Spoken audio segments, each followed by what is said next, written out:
WhatsApp आज हमारे साथ हैं बीजेपी के अध्यक्ष नितिन गडकरी जी। नितिन गडकरी जी, आपका स्वागत है। नितिन जी, दिसंबर के बाद से आपने जो कार्यकाल संभाला है, अब तक के अपने कार्यकाल को आप किस नजर से देखते हैं? देखिए, ये एक बहुत बड़ी जिम्मेदारी है और प्रिंसिपल अपोजिशन पार्टी का अध्यक्ष होने के नाते मैं इस जिम्मेदारी को एक आह्वान के रूप में मैंने स्वीकार किया है और इस 6-7 महीने के कार्यकाल में मैंने पूरी कोशिश की है कि हम विपक्ष की अच्छी भूमिका कैसे रख सके, दूसरी ओर लोकतांत्रिक व्यवस्था में विपक्ष के नाते जन आंदोलन करने में महंगाई का आंदोलन पार्लियामेंट के अंदर और पार्लियामेंट के बाहर रोड पर किस प्रकार से खड़ा हो, और दूसरी ओर पार्टी करके गुड गवर्नेंस करके जहां हमारी सत्ता है वहां हमारे शासन के द्वारा गरीब व्यक्ति के लिए, समाज के लिए अच्छा काम कैसा हो, पार्टी के अंतर्गत जो कार्यकर्ता है उनके लिए प्रशिक्षण की व्यवस्था करके कुछ गुणात्मक बदल पार्टी में किस प्रकार से हो। तो संगठन, राजनीति और उसके साथ साथ गुड गवर्नेंस, ये तीनों बातों का ध्यान हमने दिया। लेकिन एक परसेप्शन ये जाता है कि महंगाई पर जिस तरीके से बीजेपी को आक्रामक रुख अख्तियार करना चाहिए था, कहीं ना कहीं बीजेपी शायद उतना आक्रामक नहीं रह पाई। क्या सच्चाई है? मुझे कभी कभी आप ये सवाल पूछ रहे, इसका आश्चर्य लगता है। आक्रामक रूप से हमने बड़े प्रमाण पर एक दिन अगर भारत बंद किया तो आप सबकी मीडिया में हमने कितने करोड़ का देश का नुकसान हुआ, क्या हुआ, इसके ऊपर आपने दिन भर चर्चा की। सीबीआई पे आपने बड़ा इशू बनाने की कोशिश की, लेकिन जब से संसद शुरू हुई है आपने एक बार भी संसद के अंदर इस मसले को नहीं उठाया। क्यों? नहीं, अभी कहाँ संसद का अधिवेशन समाप्त हुआ है। देखिए, आपने कहा था पहली बात तो ऐसी है कि महंगाई के विषय को प्राधान्य क्रम मिला और उसी विषय के तो अभी तक, कल तक तो यही चर्चा शुरू थी। आखिर एक समय दो महत्व के विषय तो लेना संभव नहीं होता है और इसलिए महंगाई के विषय पर जिसमें आम पार्टियों की सहानुभूति थी और जिनका समर्थन था, उस विषय को लेकर हमने उठाया। अभी अगले इसमें निश्चित रूप से सीबीआई पर भी चर्चा होगी। सीबीआई के मसले पर बीजेपी आक्रामक होगी, सरकार को घेरने की कोशिश करेगी संसद के अंदर, ये माने? देखिए, सीबीआई के बारे में मिसयूज हो रहा है, ये तो बात खुली है। मैं कह रहा हूं संसद में इसको आप आक्रामक तरीके से निश्चित रूप से इस मुद्दे को आपने छोड़ा नहीं संसद के अंदर? बिल्कुल छोड़ा नहीं है। आक्रामक रूप से हम ये विषय रखेंगे और इसके लिए देश भर में भी तीव्र आंदोलन खड़ा करेंगे। बट ये इंप्रेशन जाता है कि चूंकि गुजरात के अंदर आपकी पार्टी के लोग फंस रहे हैं, इसलिए आप सीबीआई के दुरुपयोग की बात कर रहे हैं। सही है?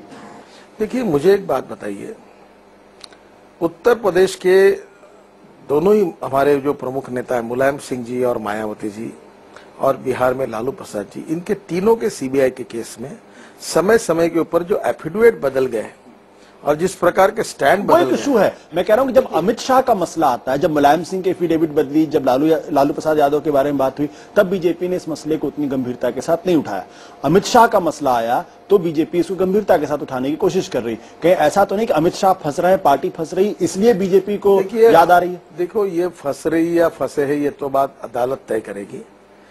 अगर जेल में जो लोग अरेस्ट है उनसे जजमेंट, उनसे एविडेंस लेकर अगर कोई जिस सरकार ने जिन गुनहगारों को सजा दी है, जिसमें से एक व्यक्ति ने अपने लड़के का खून किया इसलिए सजा भुगत रहा है, उन व्यक्तियों के बात को अगर एविडेंस के रूप में लेकर उस सरकार के खिलाफ और मंत्री को उसका उपयोग किया जाता है, तो आज तो मैं आपको लगता है कि अमित शाह को फंसाया जा रहा है?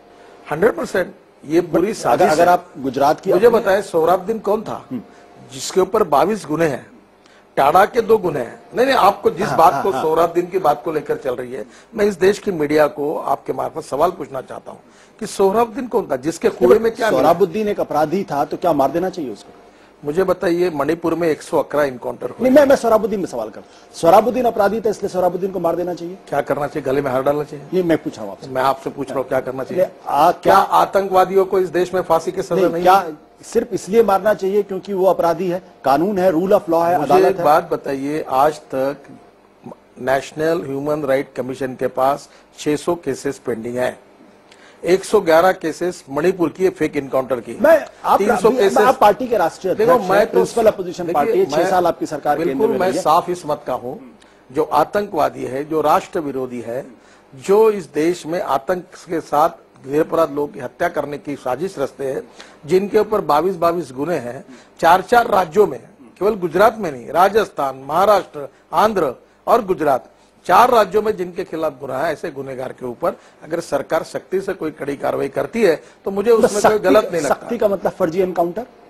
Who says फर्जी encounter? What evidence you have got? आपकी पार्टी ने, गुजरात सरकार ने खुद सुप्रीम कोर्ट में एफिडेविट देके कहा है कि उनसे गलती हुई है। ये आपकी पार्टी का स्टैंड है। देखिए, एक मैं बात बताता हूं, जिस प्रकार से लगातार सुप्रीम कोर्ट में कुछ एनजीओ के मार्फत जो कुछ सर, मैं आप एनजीओ की बात मैं कह रहा हूं, सोहराबुद्दीन के मसले पे क्या उसका एनकाउंटर से, मैं एक छोटा सवाल आपसे कर रहा हूं, और ये सवाल सिर्फ सोहराबुद्दीन का नहीं, उनकी पत्नी कौसर भी और तुलसी प्रजापति, उसका भी उसी तरीके से फर्जी एनकाउंटर किया। कैसे जस्टिफाइड है ये? सब केसेस में इन लोगों का जो बैकग्राउंड है वो गुनहगारी के संबंध का था। उनका उसमें से एक का संबंध दाऊद इब्राहिम से डायरेक्ट था। 4 राज्यों में उनके खिलाफ गुने थे, और criminal is a criminal, terrorist is a terrorist. Sir, terrorist है तो क्या कसाब को गोली मार देनी चाहिए? अदालत का जो पूरी प्रक्रिया हुई, क्या वो गलत थी? साहब, ये जो हुआ, जब फाइटिंग होती है और फाइटिंग होने के बाद जब उसके साथ घटनाएं होती है, तो मुझे लगता है ये एक तो सरकार ये नियम तैयार करे कि आतंकवादी भले आता है उसके ऊपर पुष्पगुच्छ, पुष्पहार देकर उसका स्वागत करे, 6 साल उसको फांसी की सजा ना दे। गडकरी जी माफ करिएगा, अभी भी आप मेरे सवाल का जवाब नहीं दे रहे। मेरा सवाल ये है कि सोहराबुद्दीन अगर अपराधी है, तुलसी प्रजापति अगर अपराधी है, तो क्या उनको गोली मार देनी चाहिए? अदालत तक मसला नहीं जाना चाहिए? मुकदमे नहीं चलने चाहिए? सजा नहीं मिलनी चाहिए? इसका मतलब इस देश में अगर गुनहगार अगर मिलता है और कितना भी गंभीर होगा तो भी उसको अटैक नहीं करना चाहिए, ऐसा नियम नहीं है। देश की कॉन्स्टिट्यूशन, डेमोक्रेटिक सरकार इस बात को परमिट करते हैं कि अगर इस प्रकार के गुनहगार अगर होंगे और जिनके ऊपर उस प्रकार के केसेस अगर रजिस्टर होंगी, तो सरकार को उनके साथ अगर ऐसी परिस्थिति उद्भवती है, निर्माण होती है, तो उसमें इनकाउंटर करने में कोई गलत बात नहीं है। और ये हमारे कार्यकाल में नहीं, सर ये हमारे कार्यकाल में करने में 47 से लेकर कांग्रेस का भी शासन जिन राज्यों में है, मैं आपको पूछता हूँ, महाराष्ट्र में इनकाउंटर हुए, कांग्रेस का राज्य। आप कह रहे हैं कि एनकाउंटर जस्टिफाइड है, पकड़ के मार दिए जस्टिफाइड है? देखिए, किसको मालूम है कि पकड़ के मारा कि कैसे मारा? नहीं, आपकी सरकार ने खुद, आपकी सरकार ने सुप्रीम कोर्ट में एफिडेविट दे रखा है, और उनके आधार पर आपकी जो गीता जौहरी की कमेटी की रिपोर्ट है वो कहती है, आपकी सीबीसीआईडी की रिपोर्ट है वो कहती है। कोर्ट के बारे में भी मैं बहुत कुछ बोल सकता हूँ जो मुझे बोलना नहीं है। कोर्ट के मैटर इज सब जुडिस, वहां क्या हुआ, किसने क्या सबमिट किया, किसने क्या किया, इसका नहीं। मैं आपको भी सवाल का, अभी भी मेरे सवाल का जवाब नहीं। देखो, सवाल मैं आपको बोला, इनकाउंटर अगर किया है तो उसका मैं समर्थन करता हूँ।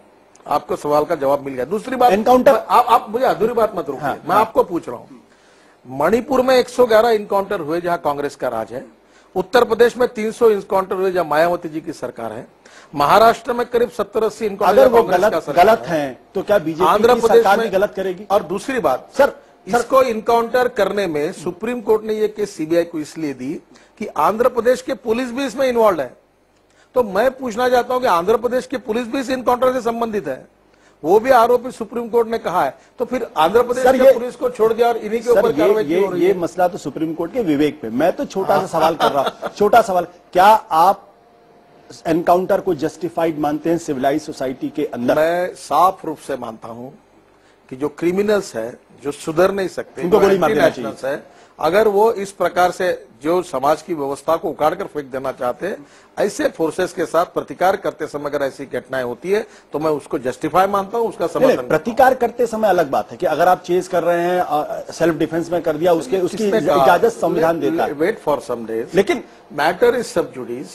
सर, सुप्रीम कोर्ट के बाद में, सर मैं फिर दोहराऊंगा, सुप्रीम कोर्ट में गुजरात सरकार का एफिडेविट है, उन्होंने अपनी गलती मानी है सोहराबुद्दीन के मसले पे, तो क्या सोहराबुद्दीन का एनकाउंटर सही आप कह रहे हैं? मैं फिर से आपको कह रहा हूं कि सोहराबुद्दीन का एनकाउंटर अगर हुआ है तो उसको जस्टिफाई है, ऐसा मेरा मत है। आपसे बातचीत जारी रहेगी, वक्त छोटे से ब्रेक का।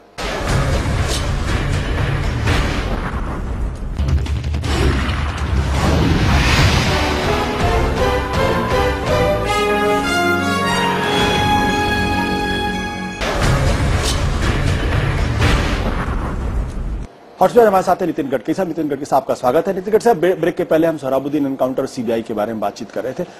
आपके अध्यक्ष बनने के बाद यह उम्मीद की जा रही थी कि बीजेपी में एक नया बदलाव आएगा, लेकिन कहीं ना कहीं ये इंप्रेशन जा रहा है कि बीजेपी उसी रास्ते पर चल रही जिस रास्ते पर पहले थी। क्या ये इंप्रेशन गलत है? देखिए, पहले बीजेपी चल रही थी वो रास्ता ठीक था, और मैं जिस रास्ते पर चल रहा हूं वो भी रास्ता ठीक है। ये इंप्रेशन कौन देखता है और कौन बात करता है ये मुझे पता नहीं। यहाँ तो कुछ लोग ऐसे कि हम किसी भी रास्ते पे चले तो भी उनको एक ही रास्ता दिखने वाला है तो उनके बारे में मुझे कुछ कहना नहीं है, क्योंकि उनको वही दिखता है। हम कुछ भी करें तो भी उनको दिखने वाला वही दिखता है। एक इंप्रेशन ये जाता है कि आप इनडिसाइसिव है, विद ऑल ड्यू रिस्पेक्ट फैसले करने में।